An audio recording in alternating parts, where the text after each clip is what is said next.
Now let's get back to The Hague for the latest on the ICC case of former President Rodrigo Duterte. Mon Gualvez joins us live from The Hague in Netherlands. Magandang umaga, magandang madaling araw dyan sa'yo, Mon. Good morning, Gretchen. All right, Mon, what's the latest? Sino naabutan mo kahapon? Was the lawyer there to visit the former president? Yes, Gretchen, actually, lead counsel of former President Rodrigo Duterte, Attorney Nicholas Kaufman, arrived yesterday sa ICC Detention Center, and he actually gave a statement, or he at least made an interview with us sa media, no? So ilan sa mga binanggit niya dito, talagang malakas daw yung argument na kanilang pinangahawakan. He described it as a compelling argument, itong jurisdiction, that because he said that there is a lack ability to exercise jurisdiction given the fact that we have already kumbaga kumalas na raw, no, ang Pilipinas sa Rome Statute when they exercise itong pag-aresto nga kay dating Pangulong Rodrigo Duterte sa Philippines. Nung tinanong natin, no, yung other details about this one, hindi na siya pumayag dahil nga syempre he would want na sana daw may mga disclosure issues at saka mga bagay na kanyang i-defend na daw pagdating sa court, no? Pero nung tinanong din natin pahabol sana kung anong masasabi niya, especially the other side, no, other camp are saying na yung mga krimen nangyari during the time na miyembro pa ng ICC ang Philippines, and then he refused to answer kasi isa daw yun sa mga bagay na part na ng pwedeng i-hear sa korte, no? Ang sinasabi lang niya dito, yung jurisdictional argument is being used not only in the Supreme Court of the Philippines but also in the International Criminal Court. It was already acknowledged and used in the past. At ito na daw yung gagamitin nila with this case of former President Rodrigo Duterte. He also mentioned that the president himself, or the former president himself rather, acknowledged and had an idea with regard to all these gatherings, itong mga pagtitipon ng mga supporters all over the globe, especially during his 80th birthday, and he appreciated it. Pero ang hiling lamang nila, no, even Digong himself says na sana raw irespeto or galangin pa rin yung judicial process. And lastly, isa rin sa mga nabanggit ni Attorney Kaufman kahapon when we asked kung sila ba ay naghain na ng motion or request for the interim release of the former president, he admitted na wala pa. Di pa nila ito ginagawa dahil kinoconsider pa lang daw naman nila ito due to its complexity, dahil meron daw sila mga factors na tinitingnan. At the same time, di na rin na sinabi, no, kung kailan nila ito balak gawin. Pero it is a right, sabi naman niya, no, na para gawin naman daw at magsumite ng ganitong klaseng request or motion sa court para nga magkaroon ng interim release. Yamang ito rin yung pinapanawagan ng mga taga-suporta ng dating Pangulo. Gretchen? Mon, meron bang indication kung kailan balak maghain nga nung application for interim release? Because in an separate interview, was talking about finding the right timing for that. I mean, with your grasp of the situation, what would be the perfect timing to file that application?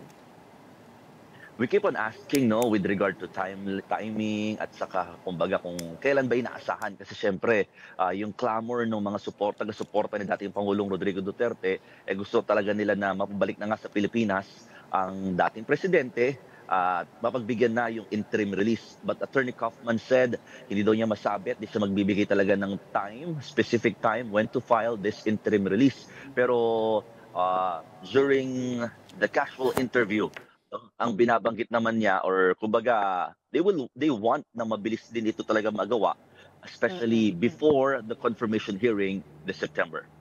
Okay, parang may sinasabi siyang 3 risk factors na kailangan masatisfy bago mabigyan ito, and an interim release is more of an exception than the norm. Ayun yung parang naalala ko doon. But he said that they will file that in the right time. In the meantime, kompleto na ba yung legal team? Was able to give you names of the other lawyers? Ang sinasabi nila patuloy nila pinag-aaralan pa rin daw itong teams na ito at hindi pa niya binanggit 'no, na kumpleto na yung legal Mm. team ng former president para sa pagharap niya dito sa ICC. They are in final touches. That is his exact words 'no, with regard to the defense team. Because when we asked kung may mga slot pa na available, ang paulit-ulit niya sinasagot sa amin that they are now in final touches with regard to their team, Gretchen. Okay, pagdating naman ng April 11, ano, kasi ito yung ano, they will respond to the evidence presented by prosecution. Did he say anything along those lines? Wala, alam mo, matipid, limitado, at medyo mailap sumagot talaga si Attorney Kaufman with regard to the case. At the same time, giving specifics dito sa mga pwede nilang gawin or strategies rather, talagang hindi nila ito sinasagot, especially pabalikan na naman niya yung irespeto na lang daw yung judicial process and because it might affect no kapag hindi nirespeto daw yung judicial process, it might affect the whole case itself, kaya yun din yung panawagan nga ni Pangulong Duterte even sa supporters niya.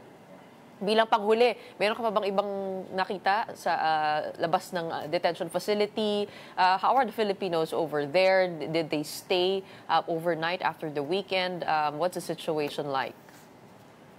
Actually, compared to the previous weekends, mas kaunti yung nagpunta ng mga Filipinos kahapon. Expectedly because it's a work day here in The Hague, no? It's a Monday yesterday, kaya talagang kakonti lang. Pero may mga bumiyahe pa rin kasi from other parts of the country, especially from Dubai and other parts of Europe. At sila yung mga talagang nagpunta at talagang nag-antay the whole day from morning till afternoon because they're still hoping na makabisita dito sa detention center yung mga family members ni former President Duterte, pero wala, no? So for 3 days hindi pa rin nakakabisita ang mag-ina ni dating Pangulo na sina Hanilet Alvancenia and Kitty Duterte, plus even si Vice President Sara Duterte. The last time they made a visit here sa ICC Detention Center was Friday pa.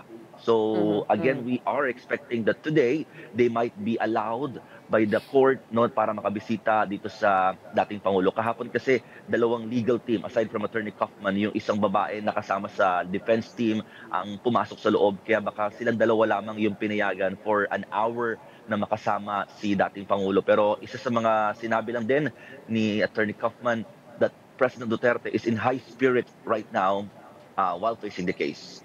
Well, Elizabeth Zimmerman is already there. Is that correct? Meron ka ba rin ba naririnig tungkol kay Pulong? Si Elizabeth Zimmerman, yes. Nung weekend pa siya dumating dito sa The Hague, Netherlands, pero we are not in privy if she will visit the ICC, kung kasama ba siya sa mga listahan na mga pinapa-approve na makapasok dito. Pero one thing is for sure, she is here for her daughter, si Vice President Sara Duterte. And with regard to Congressman Pulong Duterte, wala pa tayong update kung siya ay nakapunta na dito sa The Hague, no, dahil kumbaga magre-reliebuhan daw no yung mga magkakapatid dito sa The Hague with their father. All right. I think it is a wait and see from now on. Maraming salamat for giving us the latest from there. That was Mon Gualvez reporting to us live from The Hague in Netherlands.